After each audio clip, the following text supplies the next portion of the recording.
Okay, so back to your father. Careful, the leg's almost coming up. Careful, Ted. I don't want it to come up with a broken symbol. It's pointing at the ground now. So, Ted, huh? it's pointing down all below. You doing crotch shots? It's I'd say it's pretty good. Okay. Oh, Forgive me. we'll zoom in on you. Can I tease the cameraman? You can't. We'll zoom in on you a little bit more. Okay, so your dad, you were saying, had pneumonia. Yeah. You figure maybe 12, 14 years old. Yeah, and he was, I think it almost took a year. He was just bedridden. That's what they did then. Wow. Right? And then he learned to read a little. My dad, who never read a book, his whole life, he never read a book. Your dad never read a book? No, newspaper and newspaper and the newspaper and television, but he never read books, ever. Somebody gave him a book that they wrote, and he read half of it and put it away. When they asked him to do the book report, he said it was boring. Oh. He hated the beginning of a book where you would sit down and they get you to know all the characters and who they were Character and what development, they did. yeah. Hated it. Why read? Why don't they just tell the damn story? Right? No way. He hated to read. I inherited some of that, right, till I was 40. Then I started to read on my own. But my dad wouldn't read it. I bought him the North Star book. No, he didn't read it. It became my book. He didn't care about the history. None of that mattered to my father. Just like my cousin Gerald. Got that, Gerald? That wasn't in him. Jean was the opposite. She read like mad. My mom read hundreds of books, and I'd read a good one, and she'd want me to bring it over, and she'd read it too. What kind of material did your mother like to read? Anything to do with history. Anything to do with history? And some of the, I can't think of their names, of course, because I didn't read them, but a lot of the artists at the time who did all the different countries, Mexico, America, she read that whole author's everything, and then I was reading Wilbur Smith. Well, she wanted to read that too, and she read every one that I read, and that way we were. When I finally learned to read, that's. But my mom. Did your mother or father read you bedtime stories when you were little? No, not my father. My mother. Your mother did? No, he wasn't in an upbringing. Okay. Yeah. There's no upbringing with my father, but then that was normal. Yeah. Very infrequently did fathers like you weren't when the child was being born in the hospital. Right, they left you on the parking lot. They don't want fathers up there. Great problem. And then when it's close, okay, you could go up to the waiting room if you were lucky.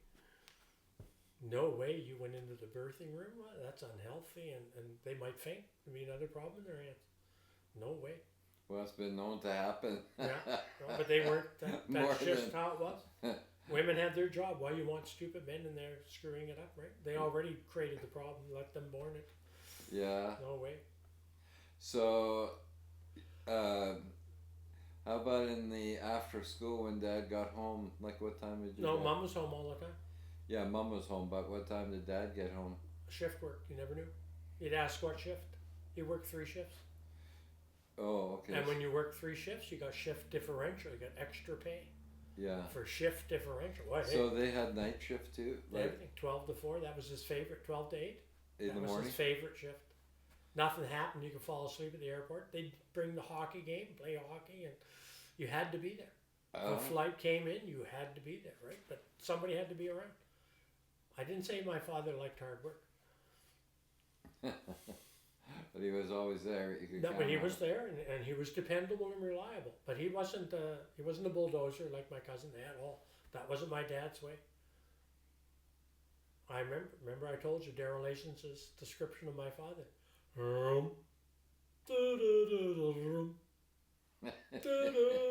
That was my dad. You don't waste any energy on anything. Oh, you get her done. But speed, what's that? Very much. That was his personality. Was that passed down? Reading in the diary that was passed down from his dad? No, my grandfather was the go-getter. He was? Totally. He was the sheriff of the county. He was selling chicken food. He had all kinds of irons in the fire. I thought he was a farmer. He wasn't. He was a handyman. He was a lumberjack, right? No, my grandfather was unbelievable. Well, that's interesting. And you never ever hear my father say that about him, but when you read the diary, then you went, oh my God. I guess that's, now that you mention it, because the stuff he does mention You could see he was quite active. But so your dad was your grandmother like that? Was his mother my grandmother? Yeah. That's for a whole other conversation. That's enough. Yeah. No, my grandmother was not like that. I don't know my grandmother that well in those ways.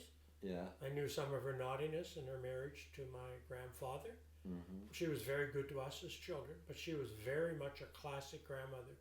Kevin McMichael and the four to go, they went out. I dragged them out and we set the stuff up in my grandmother's living room and we played music for her. And she loved it. And when we walked away, they all said, "You've got the storybook grandmother." What they loved her and thought she was just great. And they really wanted to go out and do that to honor me, and they wanted to meet my grandmother, right? But my grandfather was absent then. Yeah. And she thought that was very special that I'd gone and done that, right? And we just showed up. And she made them tea and little cookies and all that stuff, right? That was my grandmother in that way.